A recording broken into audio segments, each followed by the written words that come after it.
2021년 5월 28일 큐티 말씀입니다. 역대하 28장 16절로 27절입니다. 그때 아하스 왕이 아수르 왕에게 사람을 보내어 도와주기를 구하였으니 이는 에돔 사람들이 다시 와서 유다를 치고 그의 백성을 사로잡았음이며 블레셋 사람들도 유다의 평지와 남방 성읍들을 침노하여 벳세메스와 아얄론과 그데롯과 소고 및 그 주변 마을들과 딥나 및 그 주변 마을들과 김소 및 그 주변 마을들을 점령하고 거기에 살았으니 이는 이스라엘 왕 아하스가 유다에서 망령되이 행하여 여호와께 크게 범죄하였으므로 여호와께서 유다를 낮추심이라. 아수르 왕 디글랏빌레셀이 그에게 이르렀으나 돕지 아니하고 도리어 그를 공격하였더라. 아하스가 여호와의 전과 왕궁과 방백들의 집에서 재물을 가져다가 아수르 왕에게 주었으나 그에게 유익이 없었더라. 이 아하스 왕이 곤고할 때 더욱 여호와께 범죄하여 자기를 친 다메섹 신들에게 제사하여 이르되 아람 왕들의 신들이 그들을 도왔으니 나도 그 신에게 제사하여 나를 돕게 하리라 하였으나 그 신이 아하스와 온 이스라엘을 망하게 하였더라. 아하스가 하나님의 전에 기구들을 모아 하나님의 전에 기구들을 부수고 또 여호와의 전 문들을 닫고 예루살렘 구성마다 제단을 쌓고 유다 각 성읍에 산당을 세워 다른 신에게 분향하여 그의 조상들의 하나님 여호와를 진노하게 하였더라. 아하스의 남은 시종 사적과 모든 행위는 유다와 이스라엘 열왕기에 기록되니라. 아하스가 그의 조상들과 함께 누움에 이스라엘 왕들의 묘실에 들이지 아니하고 예루살렘 성에 장사하였더라.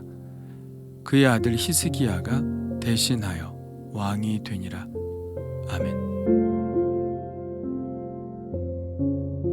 아하스의 위기는 단지 아람 왕 르신과 이스라엘 왕 베가의 침공에서 그치지 않았습니다. 아하스가 아람과 이스라엘 연합군에 대항하는 사이 그동안 유다의 지배 아래 있었던 에돔이 독립을 선언하고 오히려 유다를 치고 올라와서 백성들을 잡아갔고 서쪽에서는 블레셋이 유다의 평지와 남방 성읍들을 침노하여 점령하고 아예 터를 잡고 사는 일이 일어났습니다. 그야말로 총체적인 난국이죠. 동서남북으로 모든 나라들이 들고 일어나서 유다를 치는 상황이 벌어진 겁니다. 왜 이런 일이 일어났을까요? 19절 말씀대로입니다. 이는 이스라엘 왕 아하스가 유다에서 망령되이 행하여 여호와께 크게 범죄하였으므로 여호와께서 유다를 낮추심이라. 아하스는 하나님을 섬기는 것에서 떠나 바알을 섬겼고 자기 자녀들을 불살라 몰렉에게 제사를 드리기도 하였습니다. 하나님은 그가 회개하기를 바라신 것이죠. 그러나 아하스는 자기를 낮추기는커녕 오히려 외국의 군대를 의지해서 이 난국을 타개하려 했습니다. 그때 가장 강력한 나라는 아수르였죠. 그는 아수르 왕에게 사람을 보내서 도와주기를 요청했습니다. 그래서 아수르의 드글랏빌레셀이 군대를 끌고 오기는 했습니다만 드글랏빌레셀은 그 당시 이미 중소국들을 하나씩 집어삼키고 있는 중이었습니다. 유다도 그들에게 있어서는 동맹이 아니라 집어삼켜야 할 나라에 불과했죠. 드글랏빌레셀로서는 아하스가 도움을 요청했으니 유다의 상황이 살짝만 건드려도 넘어질 나라라는 판단을 했을 것입니다. 그래서 도와주는 척 와서 오히려 예루살렘을 공격했죠. 그래서 아하스는 여호와의 전과 왕궁과 귀족들의 집에서까지 재물을 가져다가 아수르 왕에게 주었습니다.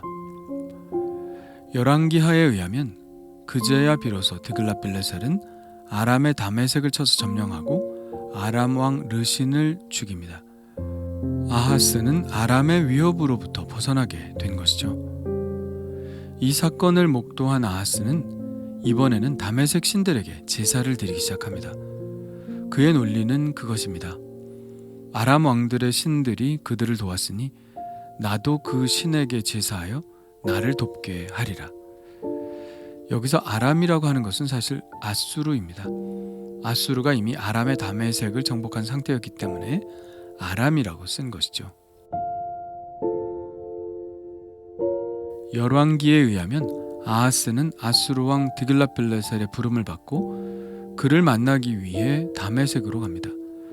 그리고 거기에 있는 제단을 보고 그대로 양식을 그려다가 예루살렘 성전에 그 제단을 만들어 설치하죠. 그리고 원래 있던 놋제단은 북쪽에 옮겨 놓습니다. 그래서 원래 있던 제단에서는 큰 일을 앞두고 하나님께 응답을 구할 때만 쓰고 매일 아침 저녁으로 드리는 번제는 다메섹의 양식을 따라 새로 만든 제단 위에서 드립니다. 놋제단이 어떤 제단입니까? 그의 조상 다윗이 하나님의 영감을 받아 설계하고 솔로몬이 정성을 들여 놋제단을 만든 바로 그 제단 아닙니까? 성전 봉헌식 때 하나님의 불이 내려와 제물을 사른 그 능력의 제단 아닙니까? 그러나 아하스는 그 모든 것들을 다 무시해버렸죠. 그는 여기에서 그치지 않고 하나님의 전의 기구들을 모아 다 부수고 성전문을 닫아버리고 예루살렘 구성마다 제단을 쌓고 유다 각 성읍에 산당을 세워 다른 신에게 분향했습니다. 그는 강한 아수르가 하는 것을 그대로 본받아 자기도 그렇게 하면 강해질까? 자기도 그렇게 하면 아수르처럼 세계를 정복하는 왕이 될까 하여 그대로 따라했겠죠. 그러나 그 결과는 어떻습니까? 그 신이 아하스와 온 이스라엘을 망하게 하였더라. 그 신을 숭배한 대가로 하나님은 그를 망하게 하셨죠. 19절에서 하나님이 그를 낮추셨다고 했는데 하나님이 무엇을 바라고 그렇게 하셨을까요? 회개하고 하나님께로 돌아와 하나님께 구할 것을 기대하시고 그렇게 하셨을 겁니다. 믿음이 조금이라도 있는 사람들은 그렇게 하죠. 그런데 아하스의 마음에는 그 조그만한 믿음도 없었나 봅니다. 22절의 말씀을 한번 볼까요? 이 아하스 왕이 곤고할 때에 더욱 여호와께 범죄하여 하나님께서 그를 낮추시고 그래서 마음이 공고해지면 하나님을 찾아야 하는데 그는 전혀 그럴 마음이 없었습니다. 가장 극악한 왕이라 일컬어지는 아합과 같은 왕도 하나님의 선지자 엘리야가 경고할 때 겸비하였고 유다의 가장 극악한 왕이라고 하는 므낫세조차도 하나님 앞에서 근신하는 모습을 보였는데 아하스는 끝까지 전혀 그런 모습을 보이지 않습니다. 그는 결국 하나님의 진노 아래 살다가 회개할 기회를 얻지 못하고 하나님의 진노 아래 생을 마감했죠. 그도 역시 죽어서 왕들의 묘실에 들어가지 못하는 불명예를 얻게 되었습니다. 아하스는 세상의 번영을 쫓아가는 탐욕적인 그리스도인의 전형을 보여주고 있습니다. 그리고 마음이 강팍한 자의 전형을 보여주고 있죠. 세상에서의 번영은 하나님의 축복의 한 부분이기는 하지만 그것이 하나님의 축복을 말해주는 것은 아닙니다. 하나님이 주시는 복이 있고 하나님과 전혀 관계없는 세상이 주는 복이 있으니까요. 복 자체가 신이 될 때 하나님은 사라져버리고 맙니다. 꽝 잡는 게 매라는 이야기처럼 무엇을 하든지 복만 받으면 된다는 마음이 그를 그 지경으로 이끌었죠. 또한 그것도 또 하나의 신념이요 믿음인지라 그는 끝까지 그 왜곡된 믿음을 붙들었습니다. 세상이 복을 줄 수 있다는 믿음, 하나님은 자기가 원하는 것을 줄 수 없다는 믿음, 그 믿음이 그를 망하는 길로 인도하였죠. 번영은 신이 아닙니다. 하나님은 부하게도 하시고 가난하게도 하시는 분입니다. 진정한 주권은 하나님께 있고 우리는 그 하나님께 순복하며 사는 신앙인입니다. 세상의 것을 다 잃어도 하나님 한 분만 놓치지 않는 것이 바로 신앙이죠. 하나님을 버리고 세상의 번영을 쫓아갈 때 우리의 삶은 더 악화될 뿐입니다. 하나님 없는 삶은 결코 행복할 수 없기 때문이죠. 세상의 번영을 열심히 쫓아 살다가 하나님이 만일 나를 낮추시는 경험을 하게 된다면 나는 과연 그 하나님의 음성을 들을 수 있는 사람인가요? 하나님의 경고하심과 인도하심을 감지할 수 있는 사람인가요? 하나님 감사합니다.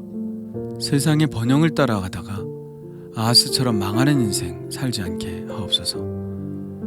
가난하거나 부하거나 강하거나 약하거나 병들거나 건강하거나 상황에 상관없이 오직 하나님만 신뢰하게 하옵소서. 주님은 주시는 분이기도 하시고 거두기도 하시는 분이시니 오직 하나님의 손에 저의 삶을 맡깁니다.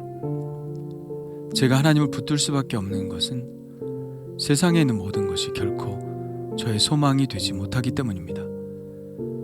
하나님만이 저의 유일한 소망이십니다. 끝까지 오직 주님만 바라보게 하옵소서. 예수님의 이름으로 기도합니다. 아멘.